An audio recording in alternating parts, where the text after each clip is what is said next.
It is really about, is there something that you truly care about that will help and make this world a better place or not? Let's say investors. They're pitching their startup to investors. What most of them? Which investor? Investor from Serbia, investor from the US, investor from Arkansas from the US, investor from San Francisco. With which kind of mindset? You have to understand whom you're talking to. So they don't need America. They don't need anything. They need to make this here work here. Born here for a good reason, have everything they need to survive. And now it is not about taking. It's now about giving. And giving means making the world a better place, which means you have the right motivation to do the right thing all the time. You do not feel pain for every failure you make, which gives you strength and perspectives to become even more successful. And this country will flourish.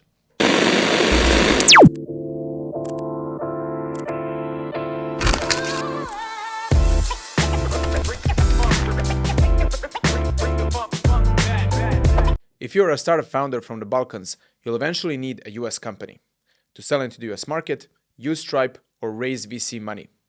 But here's the problem. US lawyers charge between $600 and $1,000 an hour. Opening a bank account as a non-resident is a nightmare. You need a US phone number, operating address, and there are a lot of hidden costs plus lawyer lingo you can't understand. This is why we have partnered with Neobase. They are a team of Balkan founders who have been exactly where you are.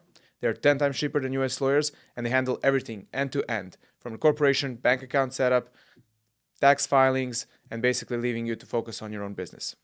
Head to neobase.co, book a free consultation, and mention Scale SE to get 10% discount off your LLC or C Corp setup. Today's guest is Milan Vesković. Milan has built and scaled sales organizations across Europe, from head of sales at Generali in Serbia to joining Wefox, the largest Insurtech company in Europe, as their global chief sales officer and helping them grow by 4x in size. He has also co-founded startups like Overmind, Getlife, and SuperAgent, all in the fields of insurance. He's led corporate sales machines, scaled Insurtech distribution internationally, advised many companies including Revolut, and also mentors founders from both US and Europe, bringing a sales-first perspective to founders looking to grow globally. He's also built several businesses and an Insurtech startup that he is currently in stealth mode. And today we're going to be talking about how startups should actually build sales, how to pitch investors like professionals, and what separates scalable revenue engines from wishful thinking. Milan, welcome to the show. I wanted to ask you, how did you get into insurance, and what was the initial attraction? I mean, it's every child's dream to work in insurance, obviously. Sure. You know, like policeman, astronaut, insurance agent. And, you know, somehow after university, I ended up in insurance. Why? Because my father tricked me into insurance. He was like, just do this summer job and then I'll give you as much money as you will earn and then you can travel as long as you want. Turned out it wasn't true. I started in a call center, became an insurance agent, and I didn't like it and I didn't believe in it. I didn't believe in it because, I mean, I didn't think about it. For me, it was just the first job and I'm young at that point in time and I don't care so much. Yet, so many barriers to success continuously forced my thoughts on giving up. But it's not my mentality. So I just sticked to it and I continued doing what I wasn't doing really very well at all. So I was the worst salesperson. My brother had to bring clients to help me reach my production goals in the beginning. It wasn't possible for me at all to sell. It was even difficult for me to talk. And once you overcome one obstacle, then the second, the third, the fifth, whatnot, you become somewhat good at something. The moment when you get good at something, you start liking it. As you excel, you start loving it.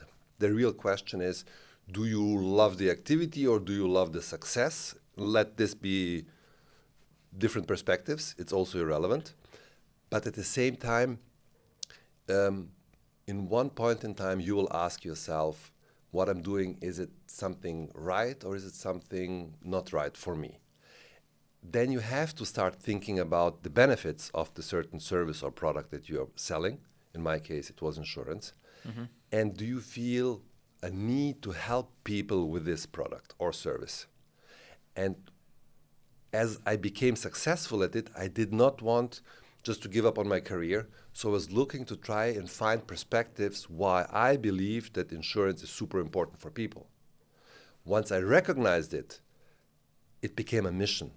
Once something is a mission, it's far more important, strong, but also far more easy to become good at it or to become better at it and to help people. The great thing about sales is you get good at selling, but in fact you get good at helping people with it. So that's my answer. Cool. You quickly then, well, not quickly, but after several years, you were able to become the head of sales at Generali. You helped them go from like 80 agents to more than 320 salespeople. What was the key thing that you implemented at Generali? Was it recruitment, training, different incentives? What made your sales team successful? I have to clarify something. I arrived and they had 60 or 80 agents. So I say 80 just as an example. As I arrived with those 80 agents, the first success, which wasn't a success at all, was losing the majority of them. I don't know, 20 left or maybe none left from this first batch of people. But why did they leave? They didn't like me, or what is it? It was the job is changing. As leadership is changing, the goals are changing because the vision changed of how something has to get done. Therefore, the system changes. Systems force people to do something. So the moment when you start with one system and you reach a certain goal and you cannot exceed this goal, you have to change something that you're doing. Once you formalize your activities, it becomes a different system. So the first thing that I did is I looked at the network as it was. I looked at the financial indicators, the KPIs we were looking at and achieving. I looked and compared it to the goals that I got for year one. Therefore, I knew I have to change something. A bunch of parameters just completely changed with my arrival. Therefore, I looked and started setting up a very comprehensive system. Then again, you cannot tear down everything day one and implement with something else. Doesn't work. I mean, you will have heard it in old communist stories. They came, they changed the system, they threw everybody in jail, and they are implementing a new system which will lead the communist countries to success. And every country failed because communism just doesn't work. So, but where I'm going with this is, it is a step-by-step process. It is also about hearing and listening and reading people all around you, but it is also about meeting the KPIs that you have set for. So you go with priorities, you build a system in theory, you write it down, and then you build a plan of how to integrate the system slowly but surely in the fastest yet most comfortable way for your team, because you don't want to lose people. If you lose people along the way, that's a different story. Where I'm going with this is system. A system always beats one genius. That's my philosophy. And then you after that job, you moved from Serbia to Switzerland first. How did that look like? How did that experience helped you grow personally? I have to be precise again. It's not that I moved to Switzerland. It's that my work contract, my employment contract went to Switzerland. And you know that the Swiss people and Swiss employment contracts are much nicer than Serbian employment contracts. So it's very appreciative to have a Swiss employment contract. But in fact, my roles didn't change too much. From Generali, I moved to Societe Generale. From Societe Generale Serbia, I moved to another country. So the whole path is very natural. The real benefit comes only from the financial benefits you have of changing it, because there are several philosophies of how you can live life or how you can work. You can be all surface and all wide and all knowing all, or you can be very specialized and very precise. It's about knowledge, but it's also about experience. What I want to say is you do not need necessarily to change a job. You don't need necessarily to change your position within a company, as long as you're creative enough to move around and switch from I'm going wide in my experience with this role or I'm going deep. Therefore, you can always reshape what you're doing. So for me, at that time, it was important to have progress and career success. But titles don't mean anything.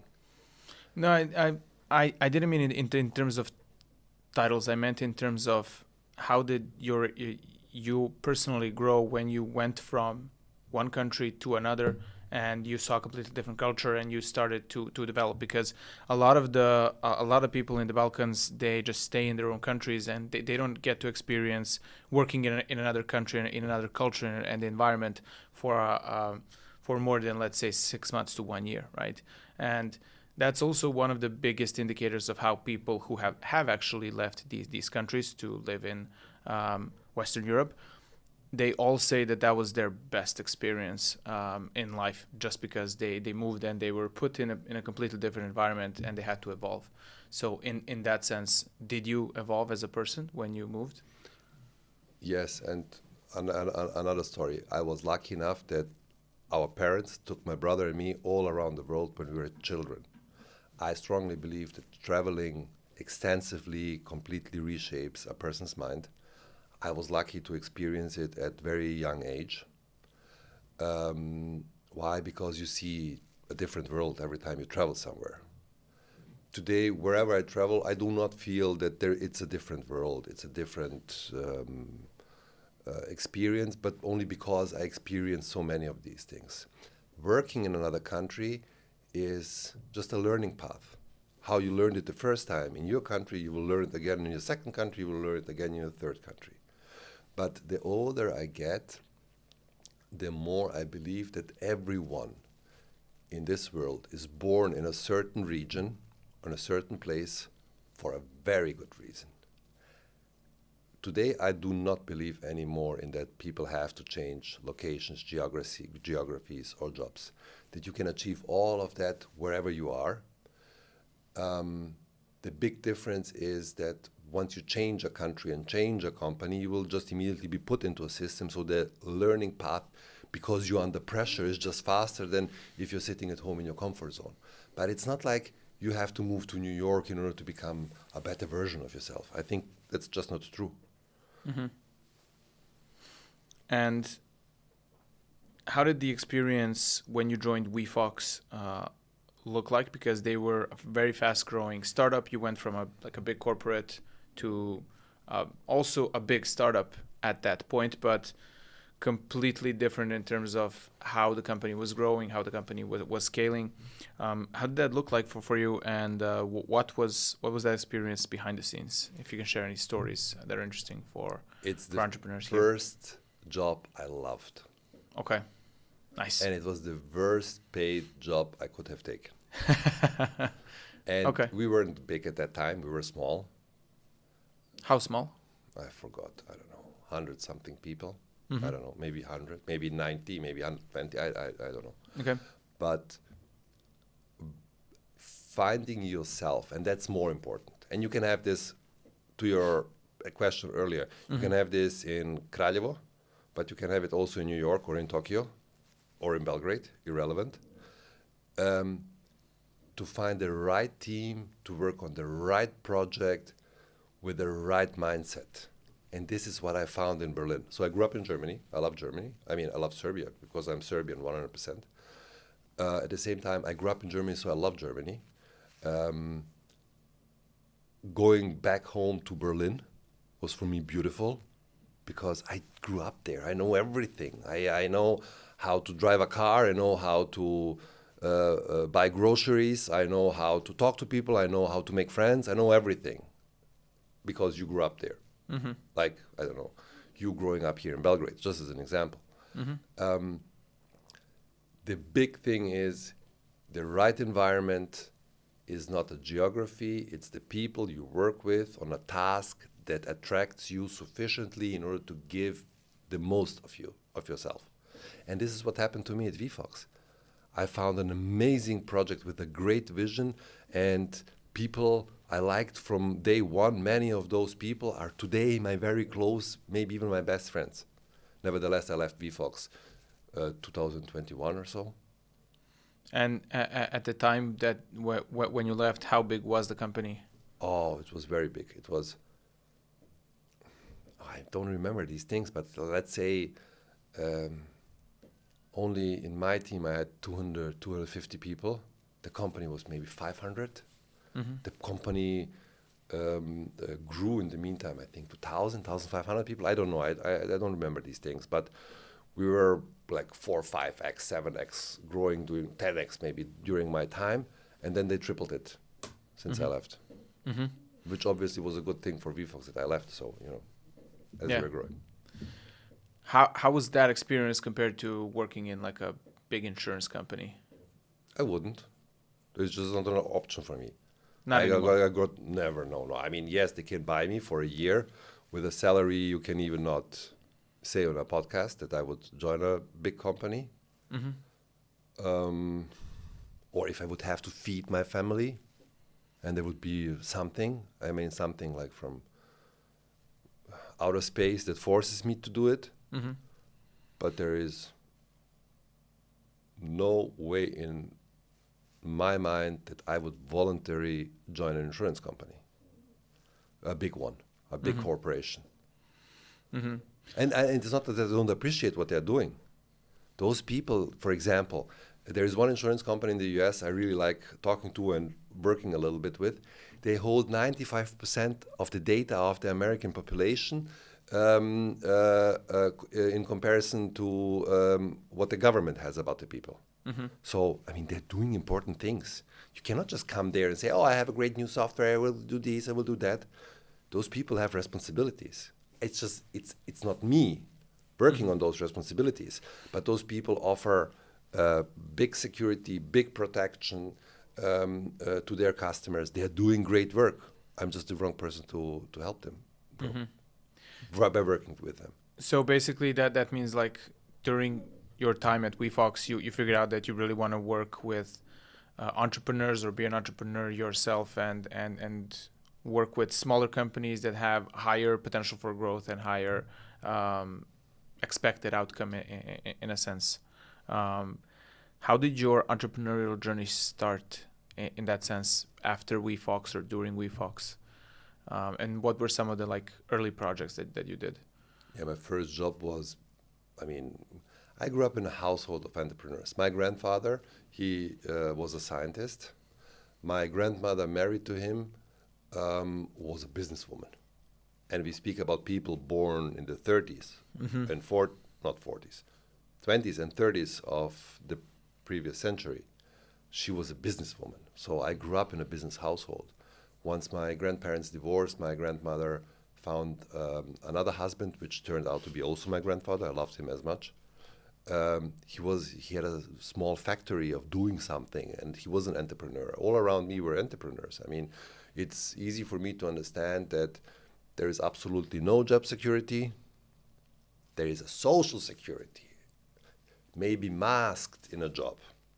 And you cannot let people go because they work for the government and they make 60, 70,000 dinars, which is what, $500, $600, $700 dollars a month, to get rid of them. You can't for whatever legal reasons, but it's not a job. It's just social security. I mean, for me, even taking a job where you will say, oh, I will be working for this company or this person my whole life, is in very big, I would say, opposition to my thoughts about life. I believe in God. Jesus Christ taught us many, many things. If you read the Old Testament and the New Testament and you start getting it into your mind, what you will see is that there is a lot about creation, a lot about growth, a lot about success that you can find within. I mean, I'm Orthodox Serbian, which obviously I am and I will stay, and I didn't read other Bible versions of it, but in the Serbian Orthodox Bible, you can learn a lot about being an entrepreneur, about the world, by just drawing some parallels to the stories that you read there. So it's, I would say, by working for someone, every freaking day you spend working for someone, you're supporting my dreams if you work for me. You're not supporting your own ones. You dream about, oh, I will work with my cousin, I will work with my brother, I will work for Mercedes-Benz, I will work for Generali. You work on another person's vision. And you, I would say, prostitute yourself by giving, by charging an hourly rate or a monthly rate. When does it make sense to work for somebody else? Is when you want to learn. But the reason is not the paycheck. The reason is me becoming better at what I'm doing, and this is why I'm going through the learning path of working for somebody else. Mm-hmm. Okay. How should startups think about enterprise sales? I mean, you've been working first in enterprises, big corporations, and then you started working with startups. You've gone through that process yourself. How should startups actually do enterprise sales? Because it's always the biggest question that they ask us, like, how do I get to customer X, Y, and Z? And it's always one of the most difficult questions, especially for startups here in the region. I mean, I can give you now a simple instruction telling you have to understand what your product and service is good for, how is it contributing and to whom, segment it properly, adjust your lingo to the segment, obtain contact lists, enrich your data, send emails, and so on. But you can just ask ChatGPT or Gemini and they will tell you the same. Sure. So it's not about that. What is it about? But that's the point. That's the point. It's not about I'm just going there and just doing it. So first you have to understand them truly. Here is the advantage of having learned in a big corporation how the job gets done. So it's about network, it's about credibility, it's about having the right discussion with the right people.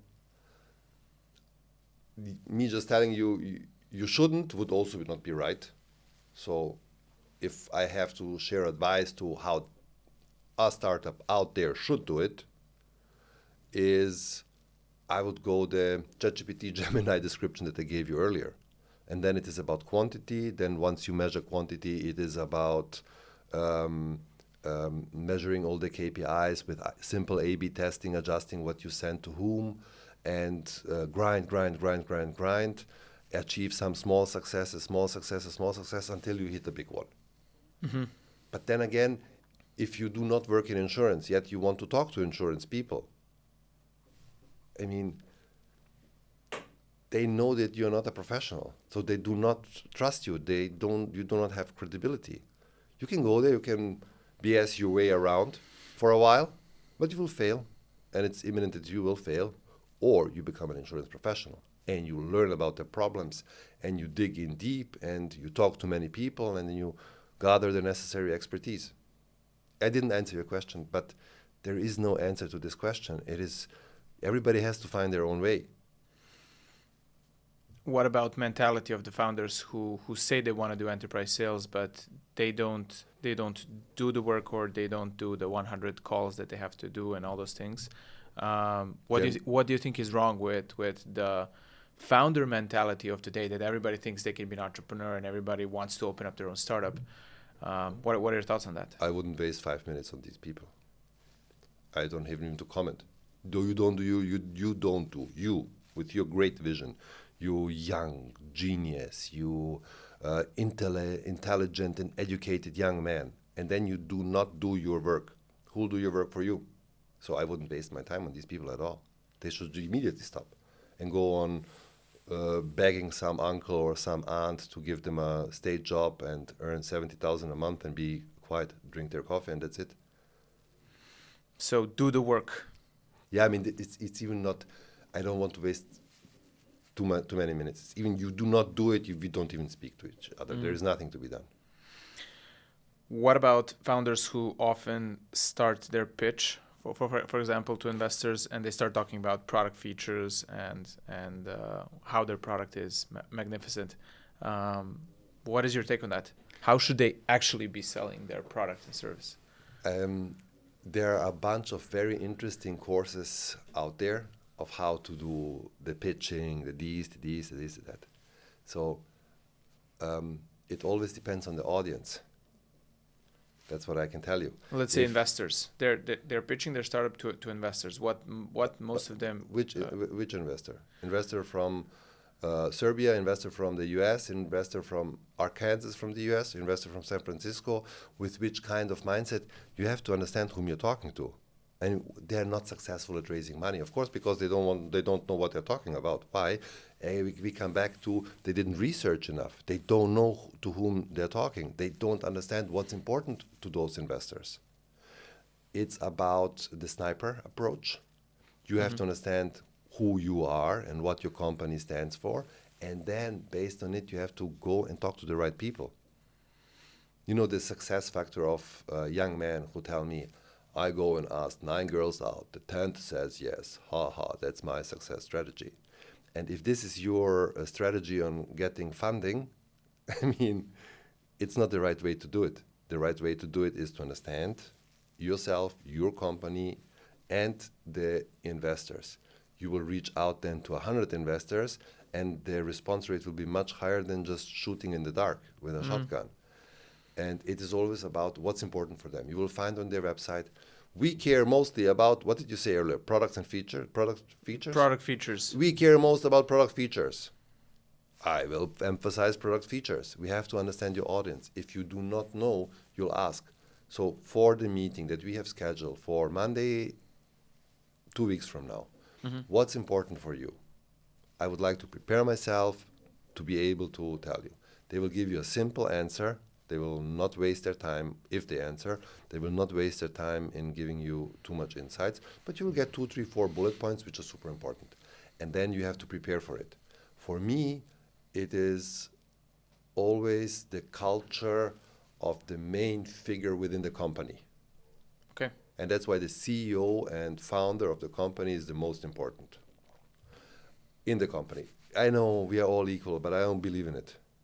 I believe that you have a person who had a great vision, who assembled a team around themselves, and they are guiding the company into the future.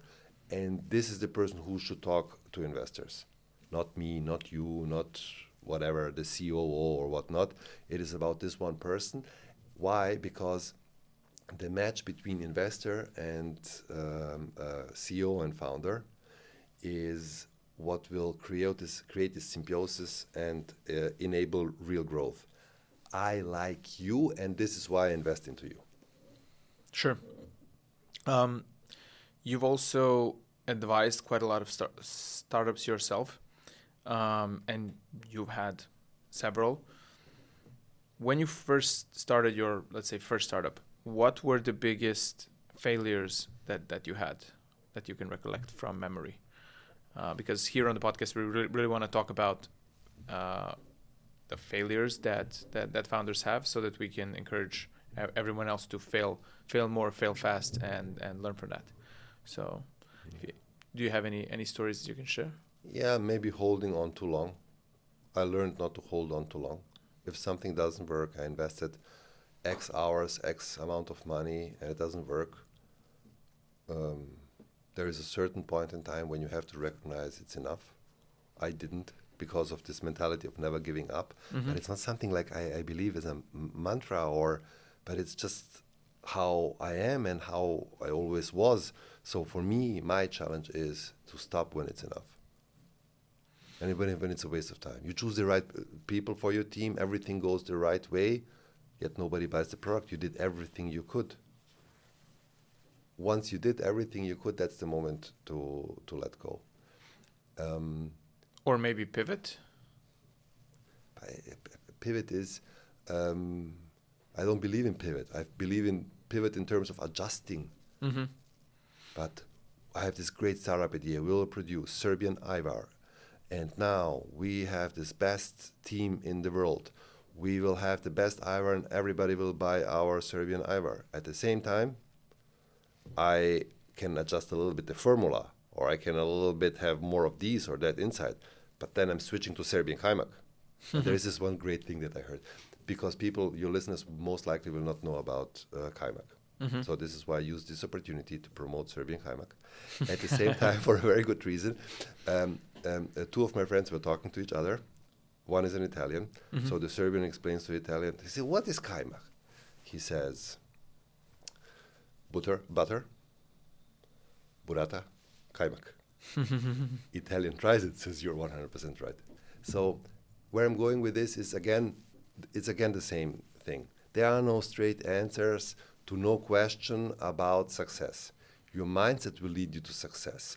As you continue, grind, work hard, you will make mistakes. My suggestion is understand those mistakes very fast, adjust to them. Pivoting for me is, I start with Ivar and then I go to Kajmak. But this is not a business. We're starting a new business. We're just keeping the old investors in. So I don't believe in pivoting. You have to recognize it was a failure to start producing this first product, and we are starting now to produce the second product. We just keep the legal entity alive as it is. So I don't believe in pivoting. It's you do everything that you can by slightly adjusting whatever you do. You see it's not working, cut it. Done. Why? Maybe in theory it works, but not for you and not for me, but for somebody else. So do it, hit the wall, do it, hit the wall, continue doing and continue hitting the wall and never give up, and you will find the right path if you don't have the map. And there is no map to success in business except your own mindset. Do you really have motivation? To have motivation, you have to have a vision which moves you. This vision has to be a real vision that you strongly believe in, not something you made up with some techniques while sitting at home and then you envision your beautiful new apartment with your beautiful new car and whatnot. It's not about that. It is really about, is there something that you truly care about that will help and make this world a better place or not? And if it is, then dedicate your time to that extent that you will not feel the pain when hitting the wall. If you do something to make a quick buck, and then you want to do it in technology, and then you want to do it in AI, and today everything is AI in technology, for whatever reason. I mean, I know the reasons, but not to enter there. Where I'm going with this is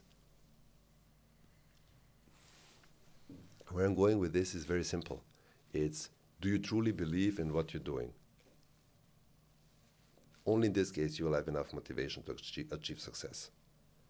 Everything else is a fight for survival or money.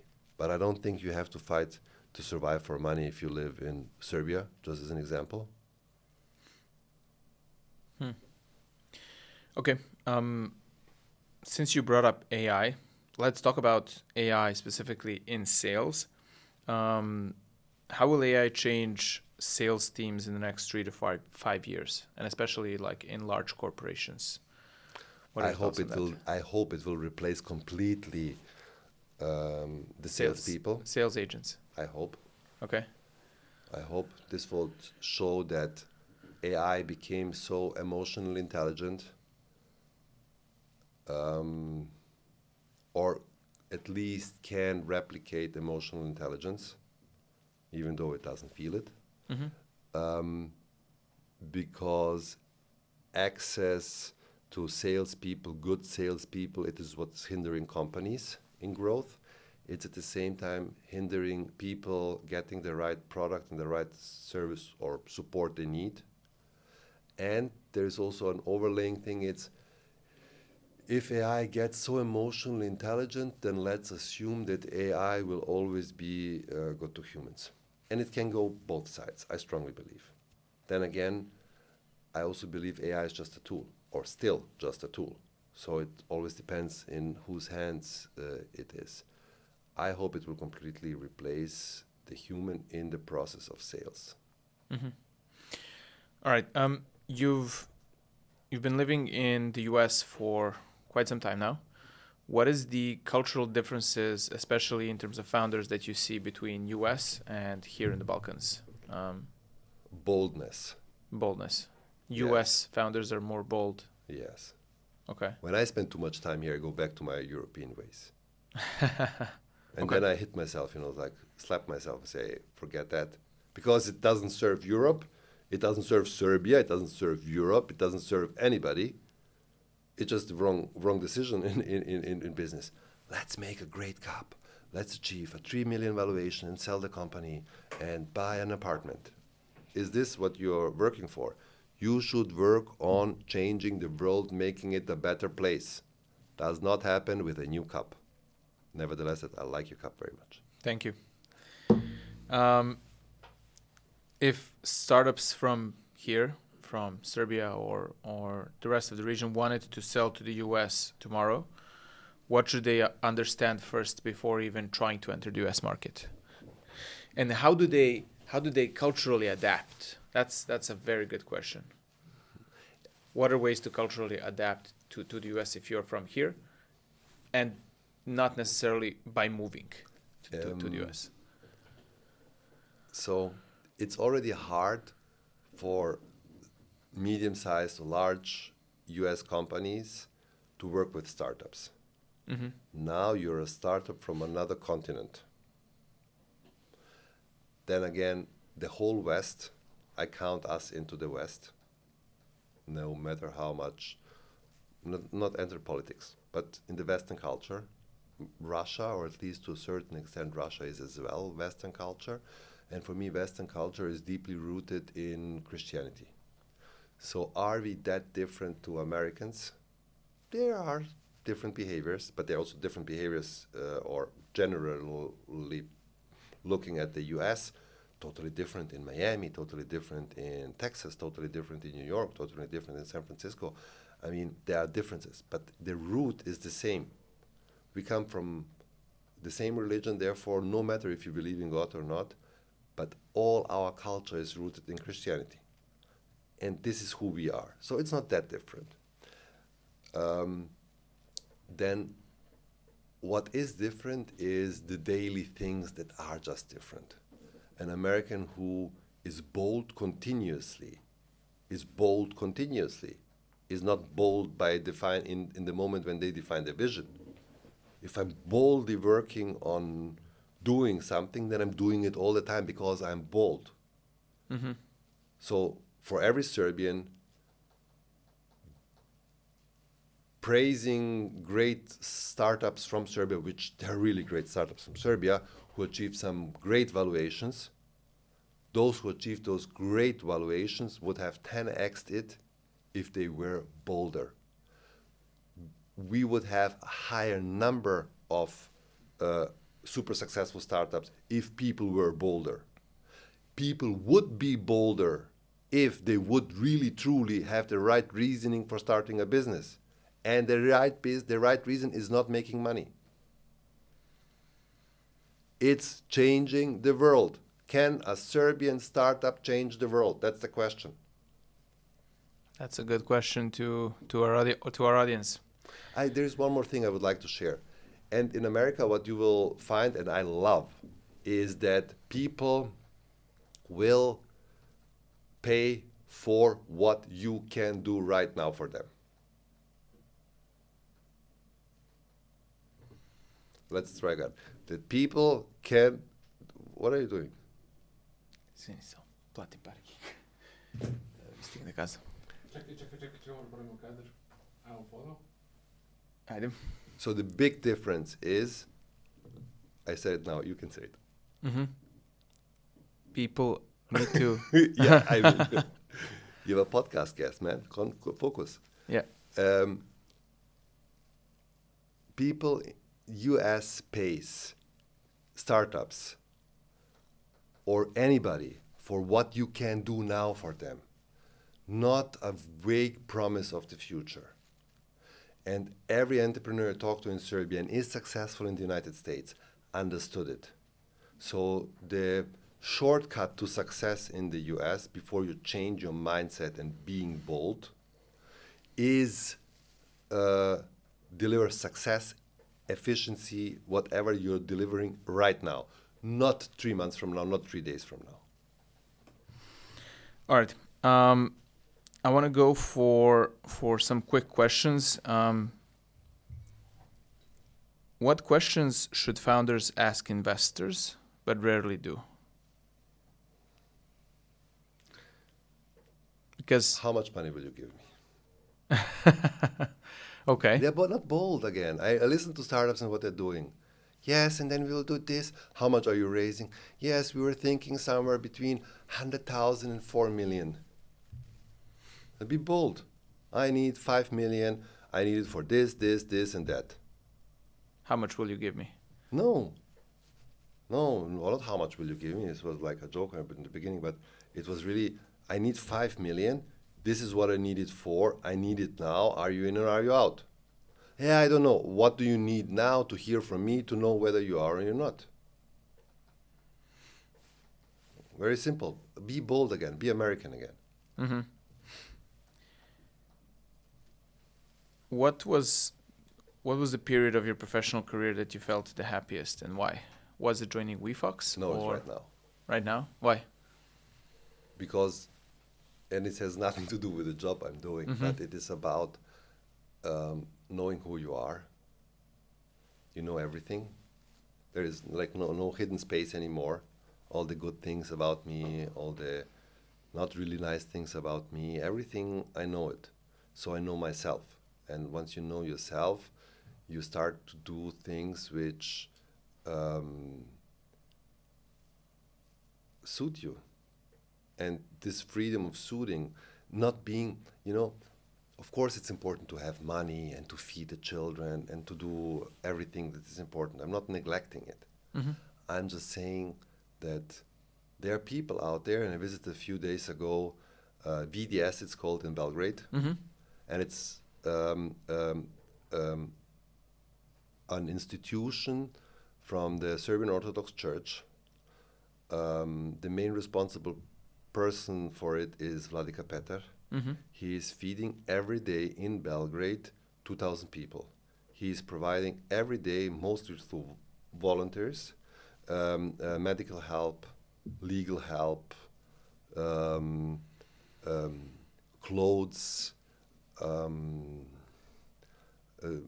hygiene in general. I mean, like a hairdresser is coming to them, and they're providing it on 5 locations in Belgrade. And I took some Swiss friends of mine into this space. I wanted them to see it. And in the beginning, they felt like, oh, why didn't they update this? Why don't they have a new floor? Why are they not fixing the walls? This real estate has such a great perspective. Then once they saw all the respect and love everybody was talking to Vladika about, once they saw how much impact the church is providing here, how much people I helped every day, my Swiss people were amazed. They came out and said, Milan, I haven't seen ever so much love and power. I said, why power? I said, power is not in a bad sense, but power in a good sense. You have something and you're providing it to people. When you ask the people working there, whom are you helping? It's the people, even the state doesn't help anymore. Why? They are not documented. They are living on the street. They don't want any other life. They have maybe also some psychological conditions and so on. Yet the church isn't asking anybody for anything. Everybody is welcome to be provided with help. So coming back to why are you working? Even if the state is not helping you, there is an institution called the Serbian Orthodox Church who in Belgrade on 5 locations is providing food, shelter, and everything that you need to survive.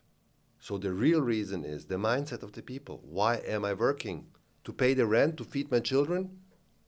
Believe me, God will provide, especially in Serbia. Poor Africa, maybe not. Poor Asia, maybe not. But thanks to God, Serbia is a rich country, and I know that people are not living like in Switzerland. But if you live in Serbia, people are so kind and so good, they will provide food to you. If you live in the village and there is no church helping you, your neighbors will give you bread and potatoes and so on. And what are you thinking about? Making 500,000. Everybody in Serbia should think about how to change the world, how to make this world a better place, and be bold and intelligent enough. And coming back, growing up in Germany, Gastarbeiter. I love it being a Gastarbeiter. It's like the best thing you can be. For one simple reason, is because you see other Serbians in Germany overperforming, whilst they were underperforming in Serbia. And why do you think that is? Yeah, why? No reason. They can do the same here, but they're not. Why? That's a good Everybody question. should answer themselves. So they don't need America. They don't need anything. They need to make this here work here. Born here for a good reason, have everything they need to survive. And now it is not about taking. It's now about giving. And giving means making the world a better place, which means you have the right motivation to do the right thing all the time. You do not feel pain for every failure you make, which gives you strength and perspectives to become even more successful. And this country will flourish. But not if we don't change, and if we want to survive, and if I'm the most important to myself.